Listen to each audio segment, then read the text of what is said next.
系大陆从此将是我魂族所有。如果你们降服于本地，可以保全你们血脉。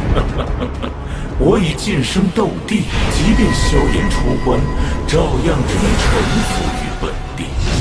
笑话！当年我斗气全失，受辱退婚能退缩，中州的浩劫就此结束吧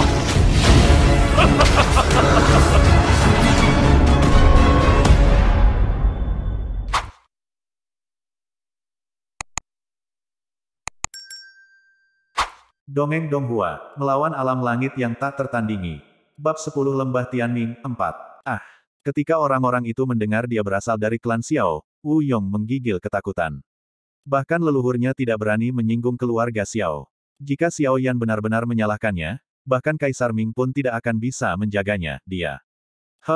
Untungnya kakak Xiao Yan tidak menyalahkanmu, kalau tidak, kamu tidak akan bisa berdiri dan berbicara denganku di sini, tapi kamu masih harus dihukum. Pergi ke Yaogu dan dihukum selama 1 tahun, adalah monster yang tak terhitung jumlahnya yang diciptakan oleh murid disiplin, tetapi mereka semua virtual dan akan menderita darah dan daging. Wu Yong tidak berani berbicara, jadi dia mengangguk dan memulihkan diri. Kakak Xiong Yuan, lupakan saja, ini hanya diskusi umum, tidak perlu menghukum kakak senior ini. Xiao Yan juga memulihkan dirinya, menebak bahwa lembah iblis yang dikatakan Xiong Yuan bukan tempat yang baik, mengguncang miliknya, kepala dan berkata. Xiong Yuan melirik Wu Yong, yang menundukkan kepalanya, menghela nafas, dan membiarkan Wu Yong pergi sendiri. Dia tidak berharap ini terjadi setelah dia pergi sebentar. Jika Xiao Yan terluka sekarang, bagaimana dia bisa menjelaskannya kepada Kaisar Ming? Orang tua Xiao sedang menunggu di lembah, menggelengkan kepalanya dan tersenyum pahit. Kakak Xiao Yan baik-baik saja. Karena kamu sudah menonton kompetisi ini, aku akan membawamu ke Istana Teknik Do dan Aula Kemajuan. Kata Xiong Yuan. Kali ini dia tidak berani meninggalkan Xiao Yan, banyak orang, dan dengan aura Xiao Yan di hari-hari awal Dodi, secara alami akan menyebabkan banyak masalah. Setelah Xiong Yuan mengajak Xiao Yan untuk melihat tempat-tempat indah di lembah, hari semakin larut. Ini adalah hari pertama Xiao Yan di benua Dodi, dan hari ini memberinya keinginan yang tidak dia miliki selama bertahun-tahun, yaitu, untuk meningkatkan kekuatannya sesegera mungkin.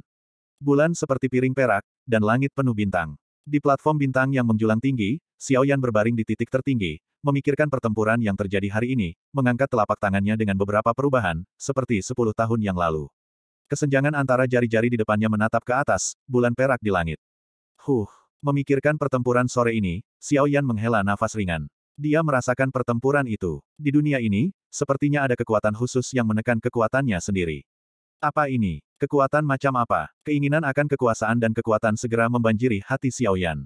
Xiao Yan menarik kembali telapak tangannya dengan malas dan meletakkan tangannya di belakang kepalanya. Perpisahan hari ini membuat Xiao Yan sedikit linglung. Di hati Xiao Yan, bagaimana dia bisa rela menyerahkan benua tempat dia dibesarkan. Memikirkan berapa lama jalan masih menunggunya, dia sedikit bersemangat dan sedikit khawatir, mau tak mau pikirkan wajah-wajah menawan itu, tubuh yang indah, dan geng anak-anak nakalnya. Sedikit kesepian. Hei, saudaraku, apa yang kamu pikirkan? Suara ini mengejutkan Xiao Yan, bukankah ini Xiong Yuan? Xiong Yuan juga berbaring seperti Xiao Yan dan menatap bintang-bintang di langit. Xiao Yan menghela nafas ringan, apalagi yang bisa saya pikirkan, tentu saja saya rindu rumah, jangan bilang kamu tidak ingin pulang. Petik 2. Xiong Yuan tersenyum kecil, lalu menggelengkan kepalanya, aku tidak ingin rumah, karena aku tidak punya rumah, hanya ini rumahku. Aku adalah bagian dari keluarga terlantar, jadi mengapa aku harus bernostalgia? Ngomong-ngomong, kakak, izinkan saya memberitahu Anda tidak dapat kembali ke benua Doki ketika Anda datang ke sini. Ketika Xiao Yan mendengar ini, dia melompat dari tanah dengan ketakutan. Kaisar Ming tidak memberitahunya tentang ini, dan segera berteriak kaget, tidak mungkin, tidak bisa kembali.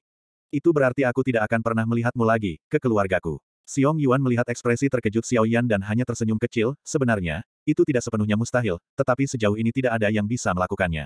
Mendengar ini, Xiao Yan segera meletakkan batu di hatinya, setidaknya ada jalan. Xiao Yan menghela nafas dan bertanya, saya tidak tahu harus berbuat apa. Tolong beritahu saya, senior. Ekspresi Xiong Yuan menjadi cerah, dan dia berkata sambil tersenyum, sebenarnya, metode ini sangat sederhana, yaitu melampaui Dodi, semuanya mudah dikatakan setelah itu, tetapi sayangnya, Anda juga tahu bahwa hanya satu orang yang telah melampaui Dodi, selama ribuan tahun, dan menciptakan ruang ini, kesulitannya bisa dibayangkan. Hati Xiao Yan berdebar, sudah berakhir. Dia tahu dari informasi yang diberikan Kaisar Ming kepadanya sebelumnya, betapa sulitnya untuk melampaui Kaisar Dou, belum lagi betapa sulitnya, waktu saja membuat Xiao Yan tidak bisa menerimanya.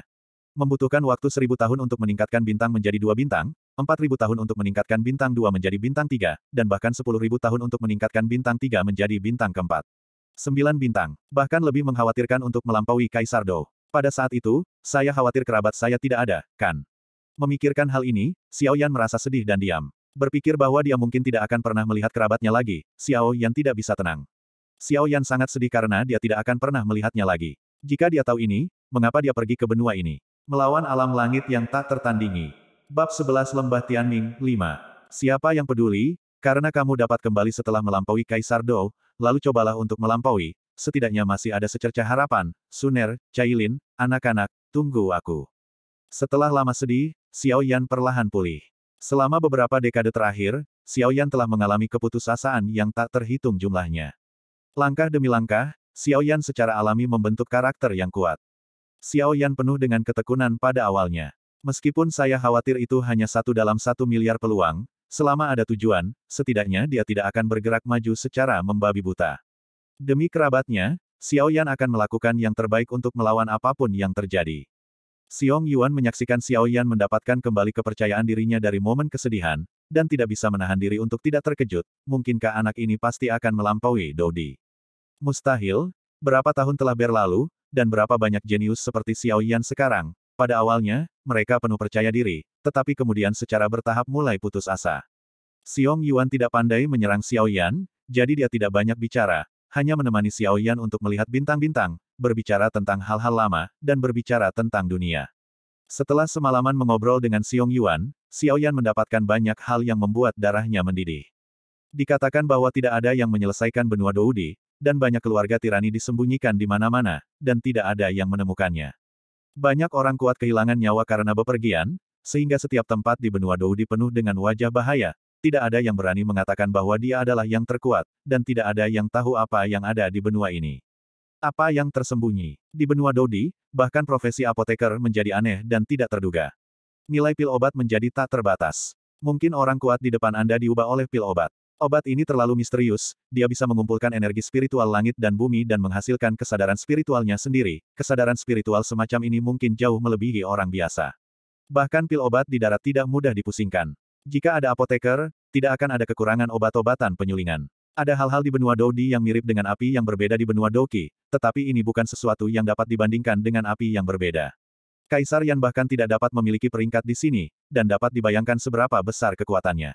Api semacam ini disebut Tianhuo di benua Doudi. Tentu saja, Tianhuo bukan satu-satunya hal yang mendominasi di benua Doudi.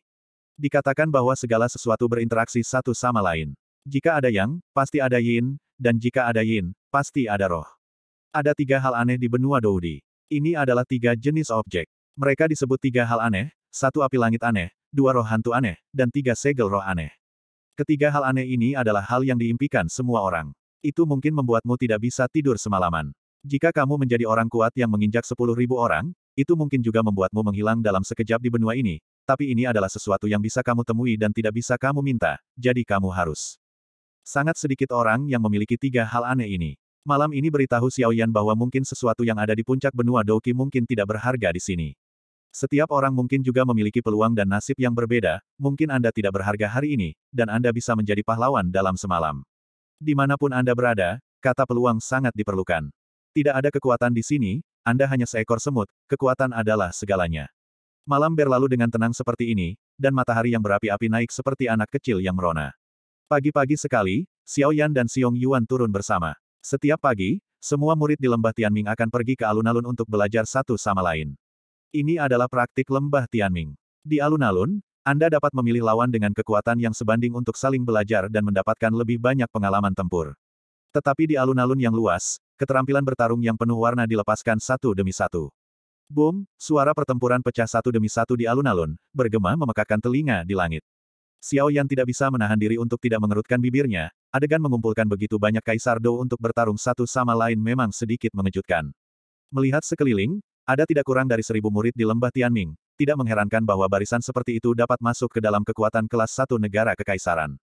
Merasakan aura yang mendekat satu demi satu, Xiao Yan melihat berbagai keterampilan bertarung dengan rasa ingin tahu yang besar. Bersambung. Terima kasih sudah menonton dongeng Donghua Battle Through the Heaven ini. Jangan lupa untuk subscribe dan like. Terima kasih, sampai jumpa di video berikutnya.